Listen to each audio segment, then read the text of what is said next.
G'day guys, welcome back to the channel. For those that watch us regularly, last week you would have seen that we were without the car for a little while. And like the title says, we were millimeters away from disaster, heartbreak, however you want to look at it. I had an electrical problem, only a little electrical problem. It could have got worse I suppose, but we caught that and I just wanted to get it fixed. Took it into the mechanical workshop here. They're kind of auto sparkies as well, and they didn't have room for me, but they were willing to just have a quick look and see if there's anything obvious going on for me. And he spotted that my timing belt tensioner was coming through the cover, which is not good. So left the car there. He pulled the cover off, and I'll pop a picture up in here.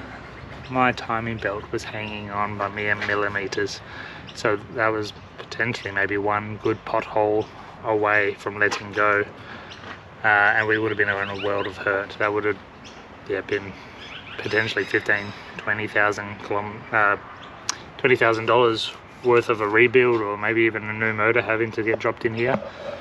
My pride and joy. So yeah, he just looked down here on the timing belt cover and saw it popping out. I just can't believe, like, there was no warning signs. The car was running fine. There was no noise, no bearing noise or anything, considering the bearing was buggered. So we're just extremely lucky that just out of coincidence I was just getting his help on an electrical fault and he just spotted that, because I wasn't looking there, I was looking down behind the fuse box. So I probably wouldn't have spotted it if it wasn't for taking it into him. So yeah, that one shocked me, rattled me to the core a little bit. I'm just thankful that it didn't let go when we were, not only for the cars and the money's sake, but when we weren't driving or towing and had a timing belt let go, because I don't know what happens there. I don't know if the motor locks up, and yeah, I don't know. I'm trying not to think about it now. That's kept me up at night a little bit this last week. Yeah, I've had this car for over 10 years now, and it's been such a reliable car. I've never had any real major issues with it. So to have something like that, we're just lucky. That was pure luck that we've caught that in time. Yeah, it's rattled me a little bit. So I'll show you the timing belt. So this is the old one, all cracked and worn. This was the front of the tensioner. You can see it was just wearing away at it. There was no bearings left inside. Yeah, she was pretty well buggered.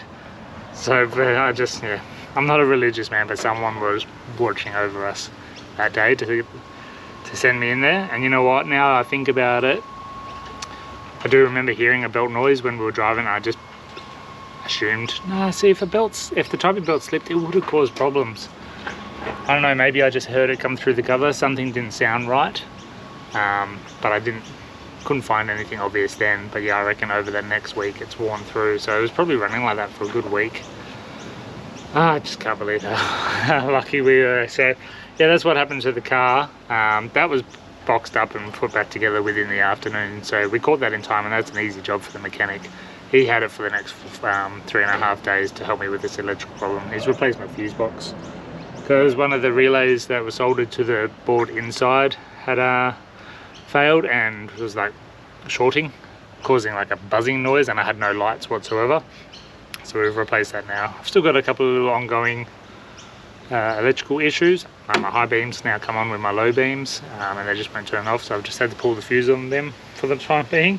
And I've got an ABS light up, but got the scan tool onto it and stuff, and it says I've got an open circuit in the ignition 2 circuit. But if that was actually the case, then I would have lost a few more things from my understanding following the schematics. So I'm trying to get into a proper auto sparky down near Adelaide somewhere, so they can help us, but everything's running as it should. So I'll just be keeping a close eye on things. Maybe that fault code's just lingering after the fuse box change or something, I don't know. But yeah, there's voltage the whole way through. All the fuses are fine, all the relays are fine, so I don't actually think there's a problem there, but I'll get an auto sparky to have a good look for me.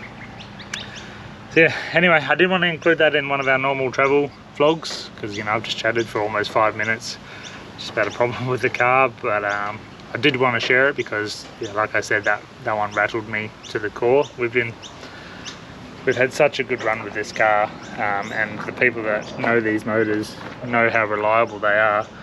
So to have something almost catch me out like that, yeah, rattled me a little bit. just, yeah, the thought of what could have happened. But we're up and running again now. I'll get these other electrical things sorted when we get towards Adelaide, and we'll be back on the road in about a week's time. Alright, thanks for watching, guys. If you've got any questions or comments or whatever, let me know. I'm not a mechanic. I don't think I would have spotted that unless there was a problem. Like, I jump in the engine bay quite regularly, but not that regularly. So yeah, I don't know. We're just extremely lucky.